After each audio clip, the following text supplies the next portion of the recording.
Oi, gente, boa tarde.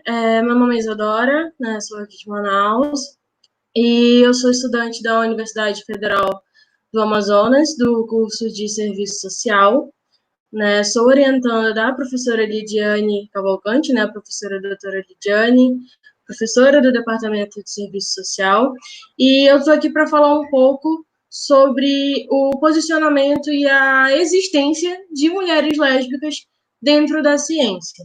A ciência não pode ser limitada apenas à tecnologia, à ciência exata. A gente precisa falar também das ciências humanas, das ciências sociais, e é com esse intuito, né, que a gente traz hoje aqui, né, as mulheres lésbicas na ciência. Será que elas existem mesmo? E qual é a real relevância da sexualidade, né, nesse sentido? Né? Então, é, esse trabalho ele começou com a produção de um PIBIC, né, que é um projeto de iniciação à pesquisa que eu fiz em 2018 e 2019, né? E esse trabalho ele foi realizado em parceria com a professora Lidiane, né, e também com a Fabian, que é o Fundo de Amparo à Pesquisa aqui do estado do Amazonas, né, que me deu todo esse suporte para realizar a pesquisa. Então, para a gente começar, a gente precisa saber se essas mulheres elas foram silenciosas ou silenciadas. Eu falo foram porque, no primeiro momento, a gente vai começar com uma linha histórica, um traço histórico de onde essas mulheres surgiram, né, digamos assim, e onde elas estão hoje. Qual é o lugar e qual é o lugar da mulher? Por isso eu começo com essa pergunta. As mulheres lésbicas, elas são silenciosas ou silenciadas? Né? Para a gente começar, a gente tem aqui esse smart art que a gente pode ver patriarcado, preconceito, sociedade heteronormativa. Como assim? A gente tem o patriarcado, que é um sistema extremamente opressor e que põe o homem como total, né, dominador. Sem o homem, a mulher não é nada. Né? Sem autorização do homem, a mulher não pode fazer nada. A única função da mulher nesse momento é reproduzir herdeiros para que esse capital, né, continue rodando. Por que eu falo do capital? Porque grande parte, o patriarcado ele tem foco nisso. Ele surge por isso. A gente não pode isentar o surgimento do capitalismo, toda essa situação, fingir que não existe. Não, a gente precisa ligar esse sistema ao capitalismo, porque os dois são um sistema opressor. E a gente tem um preconceito. Por quê? Existe um grande tabu quando a gente fala de sexualidade. E existe um tabu maior ainda quando a gente fala de mulher lésbica. Porque às vezes parece que quando você fala de uma mulher que sente atração por outra mulher, é como se faltasse algo para essa mulher. Não, mas tem certeza? Você nunca ficou com um homem? Isso, será que não foi por falta de ter uma relação heteroafetiva? Não foi correção? Não. O problema é que a gente tem uma sociedade heteronormativa devido a esse patriarcado e esse preconceito, né? A gente vê que a nossa sociedade ela é extremamente heteronormativa. Menino usa azul, menina usa rosa, ponto, acabou. Todos nós estamos fadados a ser heterossexuais e qualquer coisa que vá ao contrário disso é errado, é mentira. Sendo que não é assim que funciona, né? Aqui eu trouxe outro, né? Ser mulher lésbica é igual ao desafio. Por quê? Ser mulher já é difícil na sociedade desde o início da humanidade, né? A mulher ela tá ali sempre nessa posição submissa, subjugada, então acaba que ela não consegue ter o seu real protagonismo, né? Ela é reduzida a mãe de família, ela é reduzida a dona de casa, não falando que uma mulher não pode ser dona de casa, que ela não pode, não, mas ela não pode ser apenas isso. Ela não pode, nós mulheres não podemos ser fadadas a isso, né? E por muito tempo, inclusive, a ciência, o mundo científico, o meio científico, não permitia que mulheres fizessem parte disso, justamente por acreditar nessa fragilidade, nessa fraqueza, né, teoricamente, que a mulher teria. Então, o que acontece? a mulher lésbica, ela estaria apresentando a sua amargura diante dos homens, né? Isso é o que Rich vai trazer, só que não é isso. Uma mulher, ela não é lésbica porque ela ficou magoada ou porque ela teve algum, como posso dizer, alguma desilusão amorosa com o homem. Não. Ser mulher e ser uma mulher lésbica é um grande desafio, porque você tem duas somatórias aí, que é o ser mulher e o ser mulher lésbica. Né? A sua sexualidade tem um grande peso para você viver na sociedade. Então, o que acontece? Há uma grande visibilidade dessas mulheres. Essas mulheres têm a sua existência negada, né? Durante todo o período histórico existe essa ideia de que não, a mulher lésbica, não, isso é coisa de agora, isso é de agora, e não. A gente tem que abrir a caixa de Pandora. Eu falo abrir a caixa de Pandora porque Pandora traz o caos. Então a gente precisa abrir essa caixa para entender. A gente precisa desmistificar os padrões heteronormativos. A gente precisa desmistificar sexualidades, historicidade social, cultura, identidade de gênero, orientações sexuais. A gente precisa desmistificar e abrir essa caixa. A gente precisa conhecer. Porque quanto menos a gente conhece dessas mulheres, quanto menos a gente tem informação, mais invisibilidade elas vão ter. Então, dessa forma, o que acontece? As mulheres lésbicas na história, elas são invisibilizadas, né, como eu disse, e têm a sua existência negada. Não, não é lésbica, ela só é uma fase, né? Foi uma desilusão amorosa, vai passar, ela vai encontrar alguém. Só que não é isso, né? A gente precisa entender o seguinte: eu trouxe aqui alguns objetivos, né, que eram objetivos da minha pesquisa inicialmente. Né, o meu objetivo geral era refletir sobre a invisibilidade da mulher lésbica e a sua identidade no contexto histórico, social e cultural. Por que refletir? A gente precisa pensar por que essas mulheres elas existem e por que elas estão invisibilizadas. Né? A gente precisa discutir isso. E os meus objetivos específicos na pesquisa eram conhecer o contexto sociocultural, né? O que aconteceu na história para que essas mulheres fossem invisibilizadas, entender os desafios, né? Ponderar os desafios cotidianos da mulher lésbica, né? Principalmente no que tange à desconstrução da identidade, né? Frente ao padrão heteronormativo, né? Porque você é hétero até que se prove o contrário. E também caracterizar o lugar e o não lugar dessa mulher, né? Então, o que acontece? Como eu falei, a nossa sociedade ela é patriarcal, né? O homem ali é sempre dominante e a gente tem uma construção de uma mulher que se encaixa conforme o padrão do patriarcado. Não é como assim? A gente tem uma mulher, como eu disse anteriormente, submissa, que serve apenas para reprodução e ela acaba sendo objetificada. E um outro ponto interessante, eu não sei se alguém já teve essa visão, é que a mulher ela pode ser considerada o pecado. Se a gente for voltar muito lá atrás, né, com Adão e Eva, a gente pensa, tá, mas o que tem a ver Adão e Eva? Vamos pensar em Adão e Eva, não com a intenção de ofender nenhuma religião, nem nada do tipo. A gente fala aqui o quê? Adão e Eva. A história diz que o quê? Que Eva ela foi tentada por uma serpente e ela ofereceu do fruto, né, da árvore do conhecimento do bem e do mal para Adão. E o que Adão fez? Adão comeu o fruto. Só que, a partir desse momento, eles conheceram o bem e o mal, eles foram expulsos do Jardim do Éden, né? E a partir daquele momento, Deus já não tinha mais a mesma relação com eles.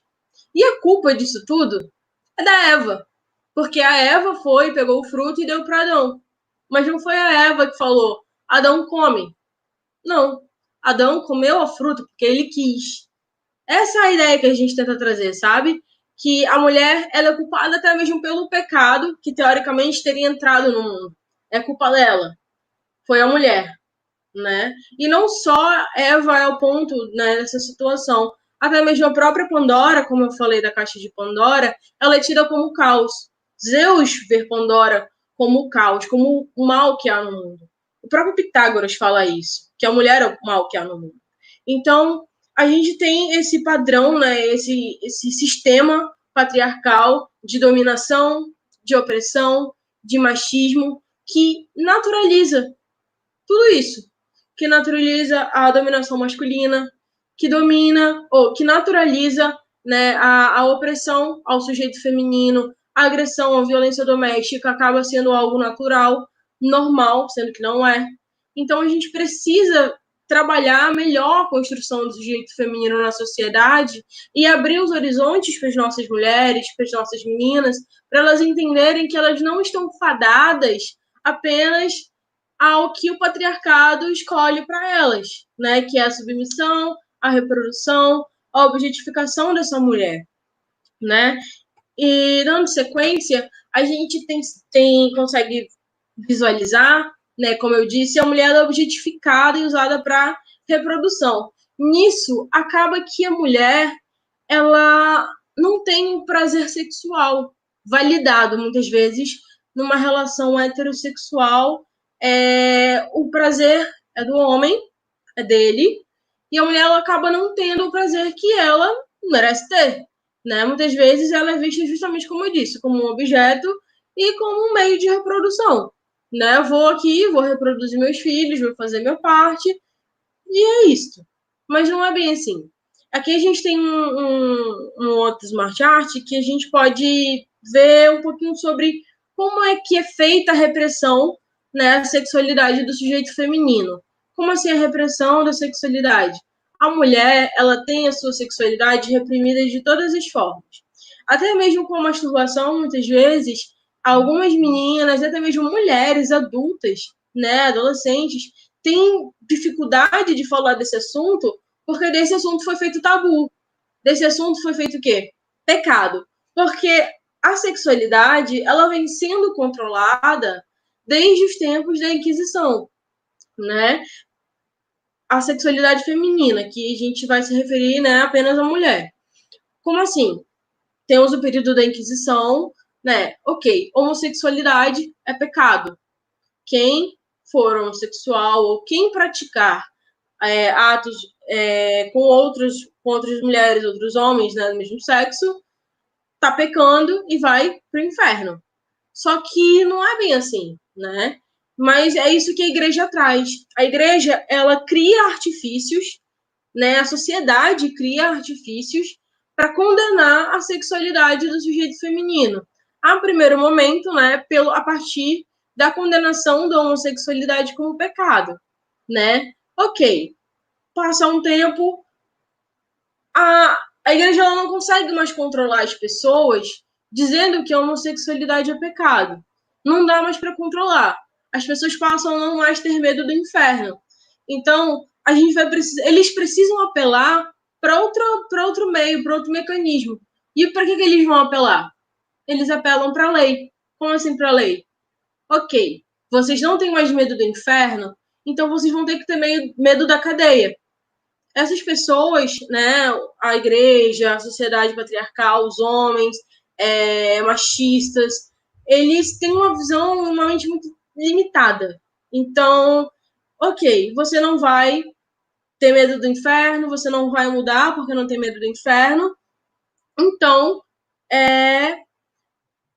a gente vai te prender caso você continue com essas práticas. Você vai preso, você vai ser condenado à morte, como os casos de Joana d'Arc, né, citando aqui um caso masculino de Oscar Wilde, né, o escritor. São situações em que essas pessoas foram presas.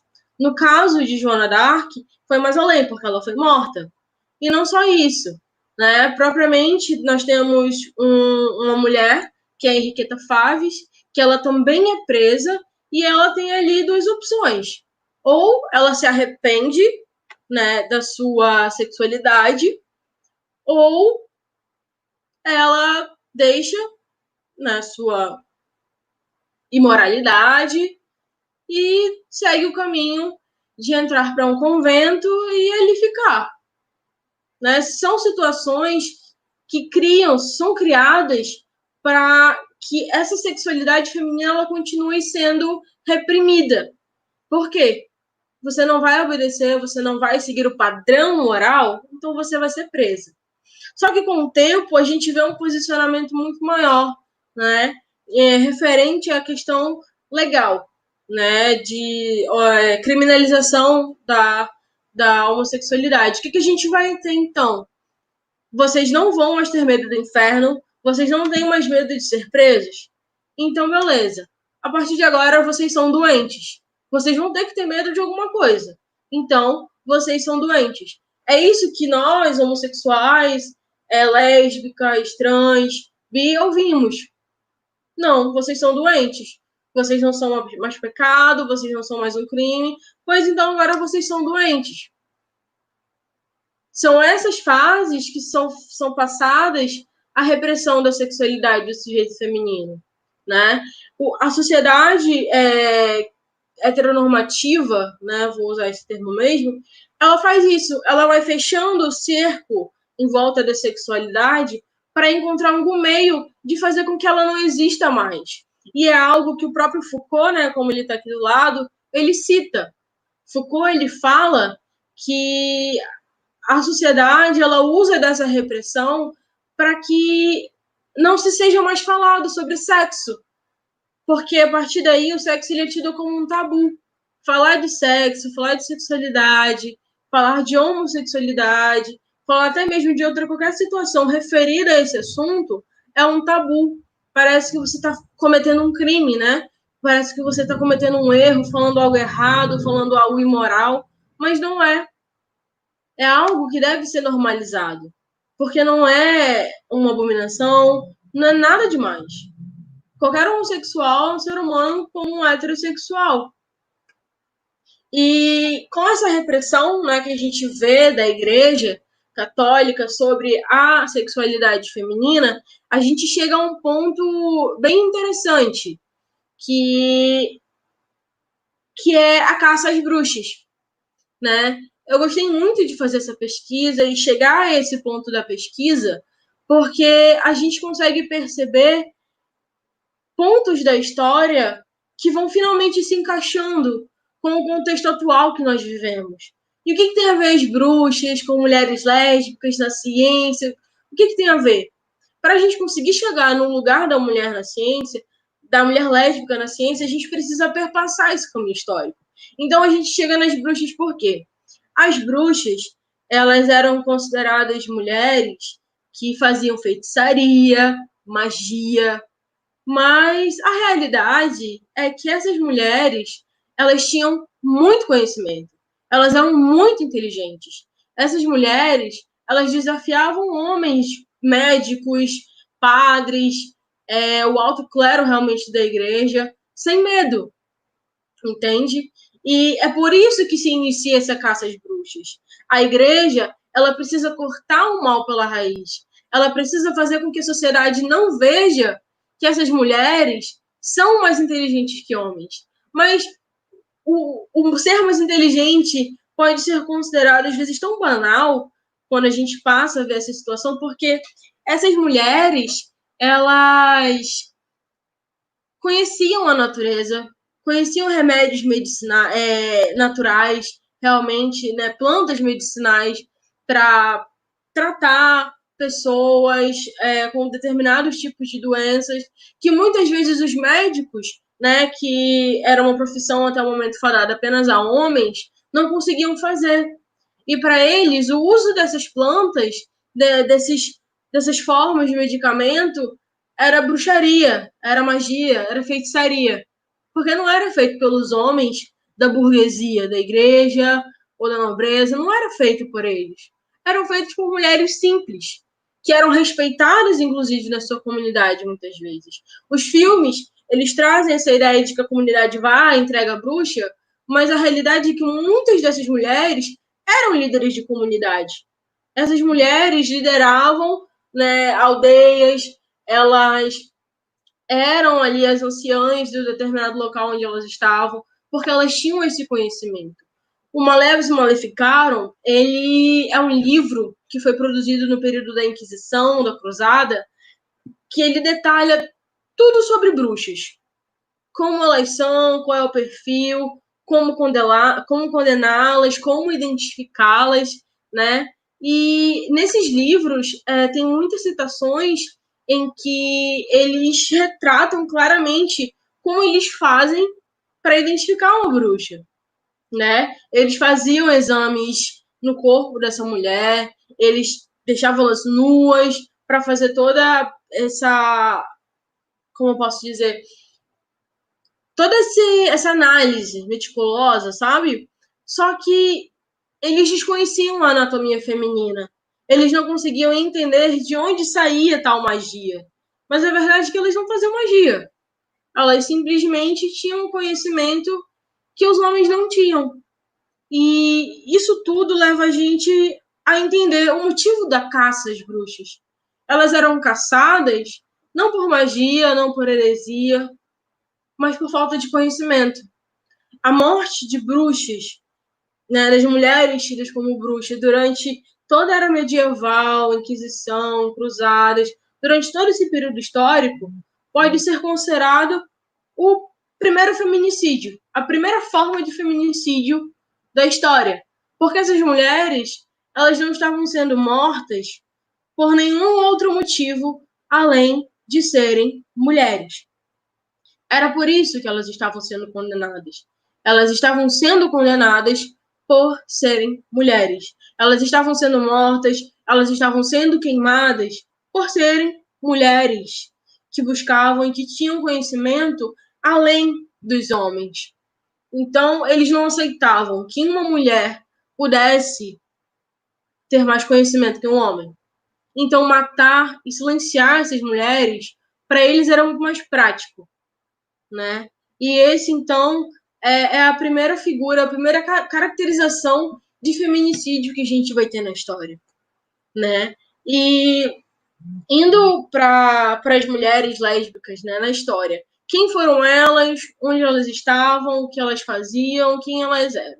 A gente tem aqui uma linha do tempo com Safo de Lesbos, Rainha Cristina da Suécia, Juana Inês de la Cruz, Henriqueta Faves, né, que foram 4 mulheres que eu consegui localizar na história com realmente detalhes, né? Porque é muito difícil você encontrar, por exemplo, no caso da Rainha Cristina da Suécia, saber se realmente ela era lésbica ou bissexual, assim mesmo como Safo. Quando a gente aprofunda a história de Safo de Lesbos, a gente consegue entender que ela foi muito mais do que a poetisa que deu a nós lésbicas, né, o título de lésbicas. Porque o termo lésbica vem de lésbicos. Por quê? Safo, ela produzia poesias com cunho erótico, mas não era um erótico comum, era homoerótico. Ela falava nas poesias dela de 2 mulheres, ou do corpo feminino, da anatomia feminina, da valorização dessa mulher. Então, por isso, né, ela é tida como uma mulher lésbica. Mas quando você passa a analisar a história de Safo de Lesbos, você consegue ver e entender que, na verdade, ela era uma mulher bissexual, tá? Safo de Lesbos, ela tem uma história muito interessante, porque ela tá ali num momento em que mulheres na Grécia não têm voz, né? A Grécia era uma sociedade também extremamente patriarcal. E a gente pode ver isso a partir mesmo dos filósofos, grandes filósofos, que muitas vezes abusavam de seus aprendizes, né? E a gente vê que a mulher, naquele momento, ela não tem tanta voz na Grécia como depois da democracia. Porque Safo de Lesbos, ela é exilada, ela sai de Atena e ela volta somente quando é instaurada a democracia. Safo de Lesbos, ela inclusive, né, nesse período teve uma moeda com seu rosto entalhado, ela realmente passou a ser uma referência. A partir disso, né, ela abre uma escola para mulheres, porque ela vê que ela precisa dar espaço para essas mulheres estudarem, ela precisa dar espaço para essas mulheres se apoderarem da poesia, e ela precisa dar espaço para que elas se identifiquem como mulher, né, para que elas se coloquem realmente naquela sociedade, né, patriarcal como mulheres. E ela é a primeira referência, né, de lesbianidade que a gente tem na história. porque é de 600 anos antes de Cristo. Em sequência, a gente tem a Rainha Cristina da Suécia, que teve uma criação no primeiro momento, né? O rei da Suécia, ele queria um filho homem. A realidade era essa, ele queria um filho homem, mas então nasceu Cristina, né? Nasceu a Rainha Cristina da Suécia. E o que aconteceu? Ele não perdeu tempo, né? Ele fez da Cristina princesa, porém, ele a criou com todos os ensinamentos que um homem também tinha. Ela sabia cavalgar, ela sabia lutar com espadas, ela sabia outros idiomas, ela também se vestia com roupas masculinas, ela tinha todo esse excesso de liberdade porque o rei queria um filho um homem. E acredito que na cabeça dele, ele podia fazer da Cristina o seu príncipe, de certa forma. Mas a realidade é que ele queria passar força para ela, porque ele não tinha outros herdeiros. Ele tinha Cristina. Então ele precisava de alguém com pulso, de alguém forte ali. E a Rainha Cristina da Suécia, ela está inclusa nesse meio da lesbianidade, porque em alguns momentos da sua história ela teve caso com uma dama de honra e foi algo para nós que é muito reflexivo, que é muito representativo, porque a Rainha Cristina da Suécia, além de toda a história dela, né, atualmente, na verdade, ela foi a única mulher a ser enterrada no Vaticano. Ela é a única mulher que está enterrada no Vaticano, a Rainha Cristina da Suécia. Porque não bastou, né, ela ser uma pessoa totalmente diversa e totalmente contraditória no seu reinado. Né? Ela reinou por pouco tempo, ela abriu mão do reinado por não acreditar na guerra em que ela estava inserida ali entre os católicos, entre os puritanos.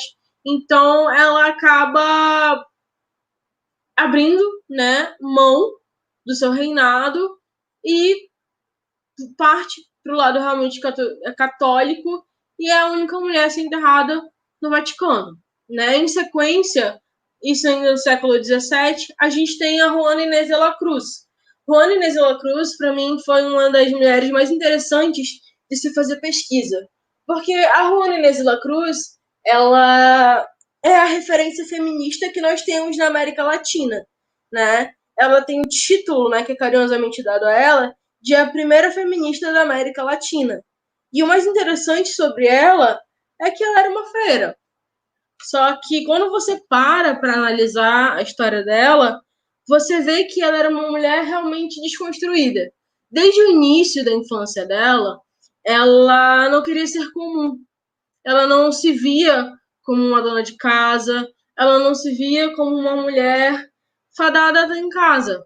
E ela não conseguia também entender por que apenas os homens, os meninos, tinham direito a ler, a escrever, a ter o conhecimento, a ir à escola. Ela não conseguia entender isso. Então, o que a Juana Inês de la Cruz ela faz logo no início da vida dela? Ela passa a assistir aulas, né, escondidas. Seu avô era professor, ele dava aulas, e ali naquele momento ela passa a prestar mais atenção no avô, ela aprende a ler, ela aprende a escrever, e ela tem um grande apreço pela literatura. Quando ela chega na sua adolescência, né, próxima fase adulta, né, juvenil dela, na verdade, ela resolve que quer ir para a faculdade, quer ir para a universidade. Porém, as universidades também eram restritas a homens. Quem podia estar na universidade eram homens. As mulheres, elas não tinham a capacidade intelectual, né, para os homens, elas não tinham capacidade intelectual suficiente para estar numa universidade. E o que a Juana Nisla Cruz ela faz? Ela se veste de homem e tenta ir para a universidade. Só que ela é impedida pela mãe dela. Então, a partir daí, ela dá entrada na corte, né, da Espanha, e nesse momento ela começa a ter contato com a família real, né, e ela tem ali uma relação muito direta com a vice-rainha da Espanha, né, e com a sua filha. Ela fica responsável, né, por educar a filha do vice-rei e da vice-rainha da Espanha. né, que naquele momento estavam aqui na América Latina. E o que acontece? Né? Eles não querem aceitar que Juana Inês de la Cruz possa dar aulas para a filha deles. Ela passa por todo um processo de interrogatório. Mais de 40 homens fazem perguntas para ela para saber se ela tem realmente capacidade para dar aulas para a filha, né, do vice-rei, da vice-rainha da Espanha. E o que acontece? Ela passa por esse teste, só que, mesmo assim, ela ainda é muito reprimida. Ela não tem acesso a alguns determinados livros, ela não pode consultar outros. E o que acontece, né? Ela se aproveita um pouco desse contato direto que ela tem com a vice-rainha para ter o contato com a biblioteca. Então, a partir daí, ela adquire muito mais conhecimento. Só que no meio disso tudo, ela escreve. E ela escreve muito bem. É muito triste que a boa parte da obra que ela produziu tenha sido perdida, né? Devido à repressão da Igreja Católica naquele período. Mas o que sobrou, quando você lê, você vê que ela realmente botava a alma no que ela escrevia. E o que acontece? Juana Inés de la Cruz, ela tem um caso com a vice-rainha da Espanha. A vice-rainha da Espanha se vê completamente apaixonada por Juana Inés de la Cruz, ao ponto de ficar doente, de realmente ir atrás da Juana Inês por onde ela ia, né? E a partir daí, a Juana ela acaba sendo enviada para um convento, que é o das Carmelitas. Lá ela sofre bastante, ela é muito reprimida lá dentro, ela não pode ler nada a não ser nada que não seja referente à Igreja Católica, né? Referente ao convento, e ali ela se vê presa. Só que ela consegue sair desse convento e ela vai para esqueci o nome.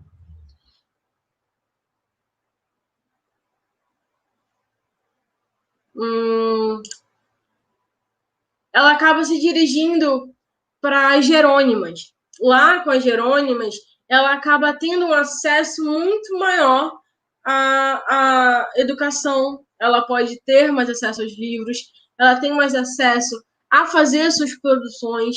E o que acontece? Com as Jerônimas, ela tem uma liberdade maior. Só que, infelizmente, a Juana Inés de la Cruz, né, que é essa referência que a gente tem, né, na história, e principalmente na ciência, na literatura, né, nas ciências, ela acaba falecendo devido à peste negra que acontece naquele momento. Juana Inés de la Cruz, ela morre muito jovem, né? E se vocês quiserem ter um pouco mais de conhecimento acerca dela, a Netflix tem uma série completa sobre a vida da Juana Inés de la Cruz, desde a sua infância até o momento que ela falece. E é muito interessante porque você consegue ver realmente como ela é colocada, né, nas situações que ela acaba vivendo. Em seguida, no século XVIII, nós temos Henriqueta Faves, né? A Henriqueta, ela se casou muito jovem, porque o tio dela percebeu que ela tinha tendências que não estavam de acordo com o padrão que era determinado normal. Então, ele resolveu fazer com que ela se casasse, né, o mais rápido possível. Ela se casou com 18 anos de idade. E o que acontece? O marido dela teve que ir para a guerra, né? Ela engravidou nesse período, né? Ele foi, ela já estava grávida. E o que aconteceu? O marido dela acabou falecendo. E quando o filho dela nasceu, essa criança também faleceu. E aí ela se viu ali numa situação que ela não sabia o que fazer. Porque ela não tinha mais o marido dela, ela não tinha filho e também não tinha mais contato com o tio, já que ela já tinha casado. Então, o que ela faz? Ela assume a identidade do marido dela, né? Ela corta o cabelo, ela se coloca num padrão ali todo masculino, né? Tido como masculino, e consegue adentrar a universidade. Porque, como eu disse, até esse momento, as mulheres elas não podiam estudar. Então, o que acontece? Inclusive, há um grande debate para que ela receba o título de primeira mulher a entrar numa universidade, porque ela entrou ali no século XVIII, né? Apesar de ter entrado como homem, ela era uma mulher. E o que acontece? Ela cursa, né, a faculdade de medicina, ela também acaba se direcionando para a guerra, ela atua ali um período, e ela resolve sair da Europa e vir para a América Latina. Ela vem morar em Havana, né, em Cuba. E o que acontece? Ela se coloca como Henrique Fáveis, que era o nome, né, do marido dela, e a partir desse momento ela atua como médico, um excelente médico, né? Ela vai para uma vila e lá ela conhece a Juana de León. Juana de León é uma jovem, né, que mora ali, e elas acabam se relacionando e casam. O que acontece? O primeiro casamento homoafetivo com as bênçãos da Igreja Católica em pleno século XVIII. Duas mulheres se casam dentro da Igreja Católica, com as bênçãos. E esse casamento ele não foi anulado, tá? Apesar de terem descobrido um tempo depois, né, que Henrique era Henriqueta, o casamento ele não foi anulado, né? Mas teve todo um processo. Henriqueta ela acabou sendo colocada em uma posição vexatória, realmente constrangedora, porque ela teve que tirar a sua roupa para os médicos examinarem para saber se ela realmente era uma mulher ou não. Ela foi afastada da Juana de León. E observação, tá? A Juana de León ela era totalmente ciente que a Henriqueta era mulher desde o início. Ela sabia que ele não era um homem, sabia que era uma mulher, então, quando ocorre a denúncia, né, que a Henriqueta, ela, na verdade, né, Henrique, na verdade, Henriqueta, ela pede para que a Juana fale que ela não sabia, porque ela não quer que a Juana ela sofra as mesmas consequências que ela está sofrendo naquele momento. E a partir daí ela é presa e ela acaba sendo exilada, ela é levada para os Estados Unidos e lá ela muda de nome e vive o resto da sua vida. Só que até o fim da sua vida, ela escreveu cartas para Juana. Só que ela nunca teve resposta. E antes de falecer, ela voltou ao vilarejo onde ela morava com a Juana de León. E, infelizmente, ela descobriu que ela tinha falecido e que esse era o motivo para ela não receber as cartas ou resposta das cartas.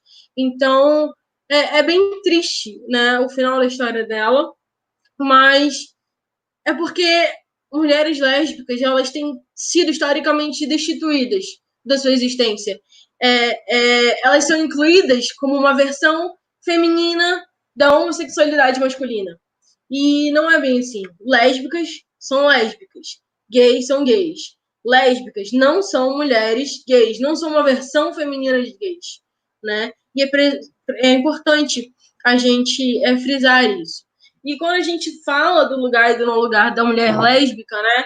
A gente vem aqui para o Brasil e a gente tem a Lota de Macedo. A gente trouxe, né, ali anteriormente esse dado histórico de mulheres que estavam na ciência, sim. Safo de Lesbos, ela estava presente no meio político, mas ela estava ali no meio também da literatura, da poesia, contribuindo realmente com as suas obras. Boa parte foi perdida, mas ainda existem muitos resquícios. Safo foi, inclusive, considerada mais uma das 9 musas, né? A 10ª musa. Então, é muito interessante como essas mulheres, elas também estavam inseridas na ciência nesse momento da história. Apesar de que a história ela é escrita por homens, boa parte do tempo a história ela foi construída por homens que invisibilizaram as mulheres e invisibilizaram mais ainda mulheres lésbicas, porque Henriqueta Fávaro estava ali presente no meio médico, no meio da biologia, no meio da medicina, e ela foi isentada, ela foi excluída. Era como se essa mulher não tivesse existido, mas ela estava ali. E a Lota de Macedo é uma referência nacional de invisibilidade, tá? Ela não é uma referência nacional que, meu Deus, todo mundo sabe quem é a Lota. Não. Quem é lésbica, né, quem faz parte do meio LGBT, sabe quem é a Lota de Macedo. Mas se você pergunta para qualquer outra pessoa na rua, ninguém sabe quem foi a Lota de Macedo. E ela foi uma mulher que esteve ali presente na construção do Rio de Janeiro, né, responsável por toda a arquitetura do aterro de Flamengo, e ela é invisibilizada. Ela não existe na memória do cenário nacional, né, do nosso país. Não existe. Né? Quando a gente fala ali de toda aquela construção e tudo mais, ela é invisibilizada. A gente lembra dela poucas vezes, raramente, quando a gente pensa em Flores Raras, né? Que foi um livro, né, produzido e também teve um filme interpretado, né, com a Glória Pires. E ali a gente vê que ela ganha um pouco mais de visibilidade, mas não é dada visibilidade ao seu trabalho, é dada visibilidade à sua relação. E a gente precisa entender que mulheres lésbicas, elas não estão reduzidas apenas ao seu relacionamento, apenas à forma como elas se relacionam.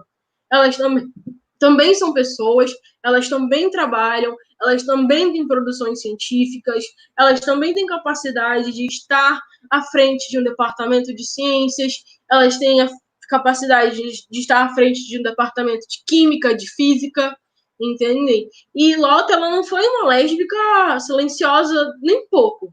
Ela nunca fez questão de se colocar como uma mulher com estereótipos femininos. Ela usava calça, ela dirigia seu carro, ela fumava, ela se colocava muitas vezes até mesmo num papel masculino. Mas ela não foi silenciosa. Ela foi silenciada pela história e invisibilizada do nosso cenário. E a gente precisa expandir um pouco, né? A gente trouxe todo esse contexto histórico, né, da presença das mulheres lésbicas realmente na humanidade, e a gente tem, né, atualmente no mundo essas duas referências, né, que se colocam publicamente, né, como mulheres lésbicas.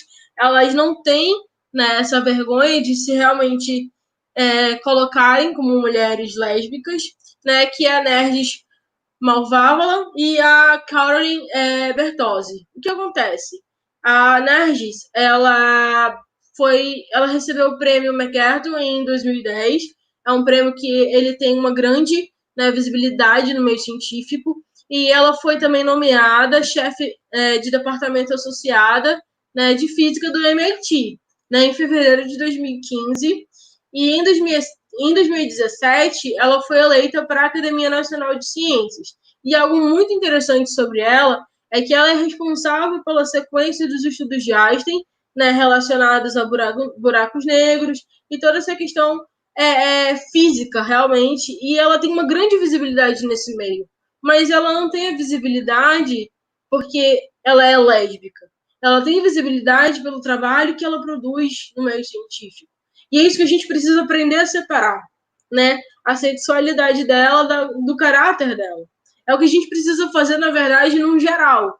A gente precisa saber diferenciar que uma pessoa homossexual, ela não se restringe unicamente à sexualidade dela.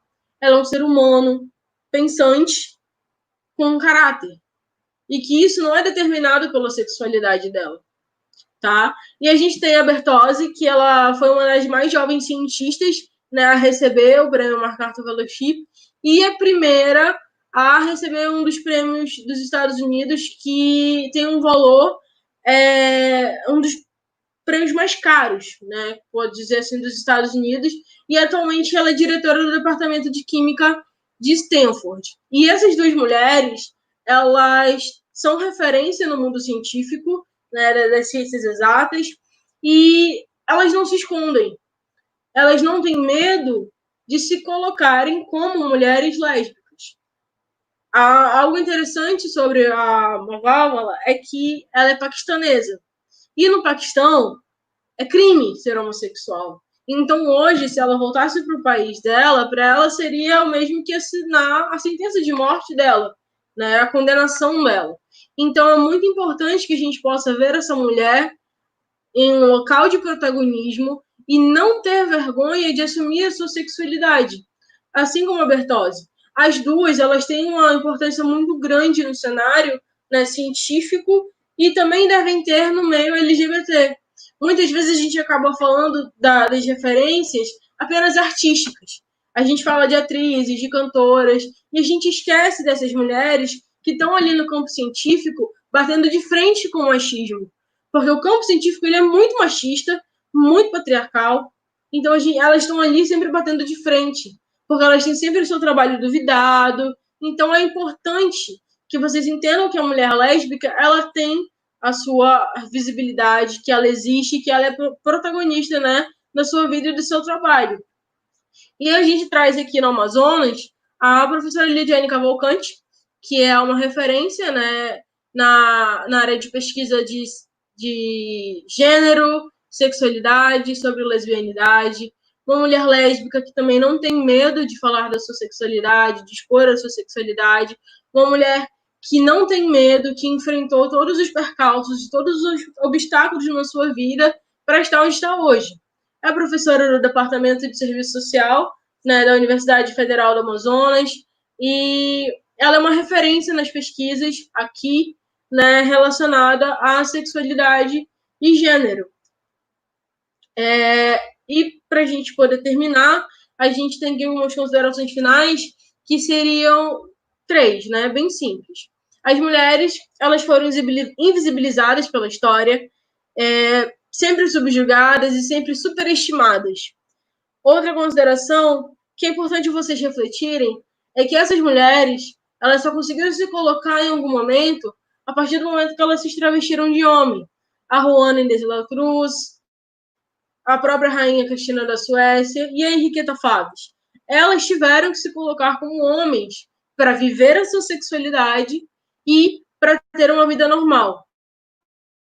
Não significa que ser lésbica é se travestir de homem, não. Elas tiveram que se colocar nessa condição para ter um mínimo de condição de vida. Não foi algo opcional delas. Foi algo que foi condicionado a elas, naquele momento, tá? E é por isso que é importante fazer essa reafirmação de que nós, mulheres lésbicas, estamos sim presentes na ciência, de que nós existimos e que, principalmente, nós resistimos. E eu espero que vocês tenham gostado, que vocês possam ter compreendido um pouco mais desse universo e que consigam entender que mulheres lésbicas existem, resistem e elas vão permanecer na ciência fazendo o seu melhor. E é isso. Obrigada, gente.